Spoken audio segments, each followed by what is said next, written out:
ஒரு கம்பெனி அவங்க லோகோக்கு $1 மில்லியன் செலவு பண்ணியிருக்காங்க.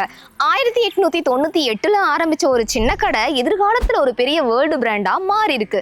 இதுக்கான காரணம் என்னன்னு தெரியுமா? ஆல்ரெடி டாப் பிராண்டெல்லாம் இருக்க இந்த கம்பெனிக்கு பிளேஸ் கிடைக்குங்கிறது டவுட் தான். அப்போ இவங்க எடுத்த ஒரு அதிரடியான ஸ்டெப்பு தான் தனக்குத்தானே ஒரு வேர்வ் சிம்பிளை கிரியேட் பண்ணாங்க. இதை பீப்புளும் நோட்டீஸ் பண்ண ஆரம்பிச்சாங்க. வார், டிப்ரெஷன், ஃபினான்ஷியல் ப்ராப்ளம், இதனால இந்த கம்பெனி நிறைய தடவை ஆல்மோஸ்ட் க்ளோஸ் ஆகிற நிலைமைக்கு வந்துச்சு. பட் 2008 லோகோக்கு $1 மில்லியன் செலவு பண்ணாங்க. மோனார்பிட், கோல்டன் ரேஷியோ இந்த ஸ்ட்ராட்டஜிலாம் யூஸ் பண்ணி ஒரு லோகோ கிரியேட் பண்ணி இப்போ வரைக்கும் பெஸ்ட் பிராண்டாக இருக்காங்க. அந்த கம்பெனி வேற எந்த கம்பெனி இல்லைங்க, நம்ம எல்லாருக்குமே தெரிஞ்ச பெப்சி தான். இந்த ஸ்டோரியிலிருந்து நம்ம தெரிஞ்சுக்க வேண்டியது என்னன்னா, வெளியே சிம்பிளா இருந்தாலும் உள்ள ஒரு டெப்த் இருக்கணும்.